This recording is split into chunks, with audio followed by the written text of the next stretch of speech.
Very very good evening students. आज का हमारा टॉपिक है प्रायद्वीपीय पठार। इससे पहले जो हमने टॉपिक ख़त्म किया था वो था हमारी पर्वत श्रेणी, उत्तर भारत की पर्वत श्रेणी, जिसमें हमने ट्रांस हिमालय, महान हिमालय, मध्य हिमालय और शिवालिक की पहाड़ियाँ पढ़ी थी। आज हमारा सेकंड टॉपिक प्रायद्वीपीय पठार। वीडियो शुरू करने से पहले स्टूडेंट्स, अगर आपको मेरी वीडियो अच्छी लगे तो इससे मेरे चैनल को लाइक, सब्सक्राइब एंड शेयर ज़रूर करें। चलिए वीडियो शुरू करते हैं। पहले हम देखते हैं कि प्रायद्वीप किसे कहते हैं। बच्चों, प्रायद्वीप भूमि का वह भाग होता है जो तीन ओर से जल से घिरा हो, यानी कि भूमि का वो भाग जो तीन ओर जल से घिरा हो, जिसमें देखिए हम भारत की स्थिति देखते हैं। इधर बंगाल की खाड़ी, ये हमारा अरब सागर और यहाँ पर हिंद महासागर स्थित है। तो हुआ ना ये प्रायद्वीप। और अब हम इसी प्रायद्वीप के पठार पढ़ेंगे। यह प्रायद्वीप प्राचीन गोंडवाना भूमि का भाग है। अफ्रीका महाद्वीप से भारत अलग हुआ है और ये उसी का एक भाग है। और इसका निर्माण काल क्या है? आर्कियन काल की चट्टानों से बना हुआ यह त्रिभुजाकार है। तीन भुजाओं वाला इसका आकार है। उत्तर दक्षिण दिशा में इसकी लंबाई 1600 किलोमीटर है। उत्तर से दक्षिण 1600 किलोमीटर, पूरब से पश्चिम 1400 किलोमीटर इसकी लंबाई चौड़ाई है। क्षेत्रफल की दृष्टि से ये भारत का सबसे बड़ा भौतिक प्रदेश है। यानी कि अगर हम पर्वत देख लें, मैदान देख लें, पठार देख लें, पहाड़ियाँ देख लें, तो भौतिक रूप से यह हमारा सबसे बड़ा क्षेत्र है। विवर्तनीय दृष्टि से ये शांत क्षेत्र में गिना जाता है। बच्चों, यहाँ पर भूकंप के झटके ना के बराबर आते हैं, लेकिन इसके भी दो क्षेत्र अपवाद हैं, महाराष्ट्र के लातूर और कोयना। यहाँ पर भूकंप के बड़े झटके आए हैं बच्चों, और बड़ी जन माल की हानि भी हुई है। प्रायद्वीपीय पठार के पश्चिम में पश्चिमी घाट और पूर्व में पूर्वी घाट है। और इसके दक्षिण में ये रहा, कहाँ है? कन्याकुमारी। कहाँ पर है? तमिलनाडु में कन्याकुमारी। प्रायद्वीपीय पठार का ढाल उत्तर और पूर्व की ओर है। उत्तर की ओर भी है और पूर्व की ओर भी है। उत्तर की ओर भी है और पूर्व की ओर भी है। उदाहरण के लिए सोन नदी बच्चों ऐसे जाती है। चंबल नदी एमपी से निकलती है और यमुना में मिलती है। दामोदर नदी भी नीचे से निकलती है और हुगली की ये सहायक नदी है।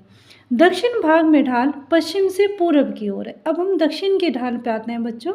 दक्षिण का ढाल पश्चिम से पूर्व की ओर है। पश्चिम से पूर्व की ओर, जैसे कि गोदावरी, कावेरी, कृष्णा, स्वर्णरेखा, ये सब नदियाँ बंगाल की खाड़ी में पूर्व की ओर गिरती हैं।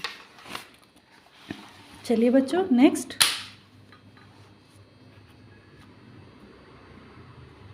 विंध्य श्रेणी तथा 21 डिग्री से 24 डिग्री उत्तरी अक्षांश के मध्य स्थित नर्मदा एवं तापी नदियों की भ्रंश घाटियाँ प्रायद्वीपीय पठार को दो असमान भागों में बांटती है। अब हम बच्चों प्रायद्वीप को ऐसे पढ़ेंगे और ये काफ़ी अच्छा और बढ़िया टॉपिक बनेगा। मध्यवर्ती उच्च भूमि, जिसमें अरावली, मालवा पठार, बुंदेलखंड, बघेलखंड, विंध्याचल, छोटा नागपुर का पठार, मेघालय का पठार आता है। ये मध्य की उच्च भूमियाँ हैं। और फिर हम दक्कन का पठार देख लेंगे बच्चों। इसमें सतपुड़ा श्रेणी, महाराष्ट्र पठार, महानदी बेसिन, ओडिशा उच्च भूमि, दक्करायण, तेलंगाना पठार, कर्नाटक पठार और तमिलनाडु का पठार। ये हम क्रम से डेली पढ़ेंगे। मोस्ट इम्पॉर्टेंट है क्वेश्चन की दृष्टि से भी। तो सबसे पहले हम जो पहला टॉपिक है हमारा वो है मध्यवर्ती उच्च भूमि, और जिसमें सबसे पहले अरावली श्रेणी को हम पढ़ेंगे। अरावली श्रेणी कहाँ है बच्चों? यह श्रेणी मुख्यतः राजस्थान में स्थित है। इसे भी देख लेंगे। और किस काल में है ये? पूरा कैम्बियम युगीन ये चट्टानें हैं।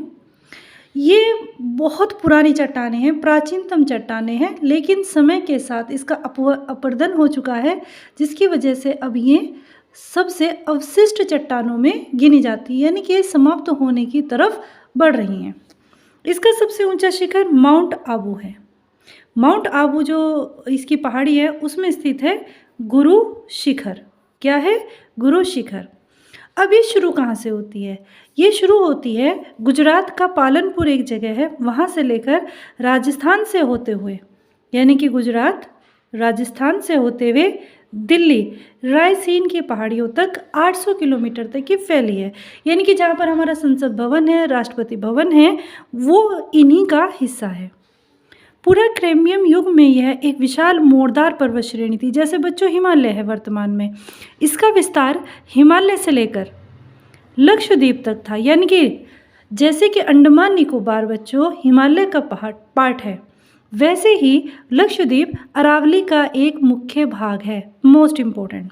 परंतु दीर्घकाल तक अपरदन के कारण अब ये अवशिष्ट पर्वत या पहाड़ियों के रूप में बदल गई हैं। यानी कि भारत की सबसे पुरानी पहाड़ी अरावली और अवशिष्ट कौन सी हो गई है?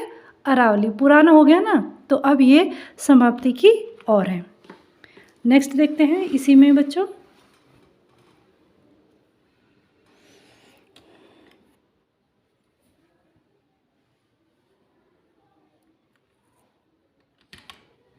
अरावली का हर जगह पर अलग अलग नाम है।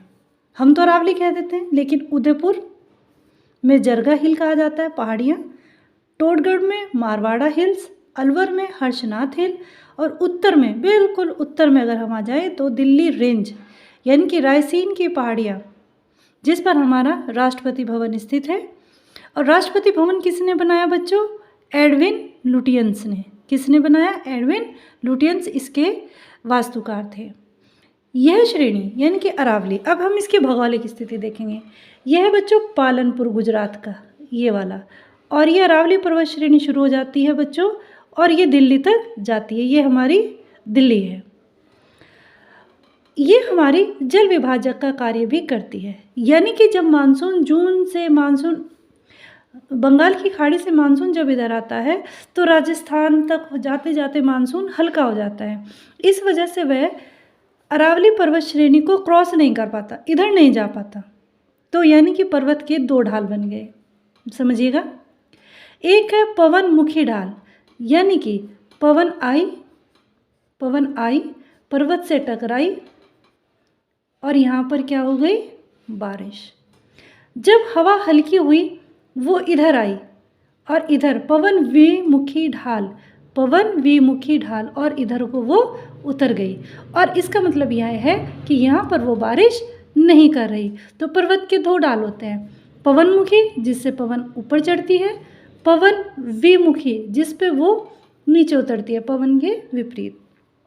और जो ये पवन विमुखी क्षेत्र है बच्चों, यही वृष्टि छाया प्रदेश कहलाता है, यानी कि यहाँ पर वर्षा नहीं होती है, और जिसके कारण यहाँ होती तो है लेकिन बहुत कम वर्षा होती है। परिणाम स्वरूप पवन विमुखी ढाल के परिणाम स्वरूप ही राजस्थान का जो पश्चिमी क्षेत्र है बच्चों, ये वाला, ये थार मरुस्थल में बदल गया। धीरे धीरे बरसात न होने के कारण यह किस में बदल गया? मरुस्थल में बदल गया। तो यानी कि पालनपुर से दिल्ली। इस श्रेणी के पश्चिम में माही लूनी नदी निकलती है, जो खंबात की खाड़ी में गिरती है। यहाँ से निकलेंगे, ये नदियों वाले चैप्टर में देखेंगे। पूर्व की प्रमुख नदी बनास है, जो चंबल की सहायक नदी है, और इसी में बने हैं चंबल का मैदान। यहाँ पर बनास नदी पे बच्चों यहीं पर है, और 56 मैदान। तो अरावली पर्वत श्रेणी आपकी ये पूरी हुई है। अब जल विभाजक भी है अरावली राजस्थान का, थार मरुस्थल अरावली के पश्चिम में है, ये आप ध्यान रखेंगे। गुरु शिखर सबसे ऊंचा शिखर है, जो माउंट आबू श्रेणी में है।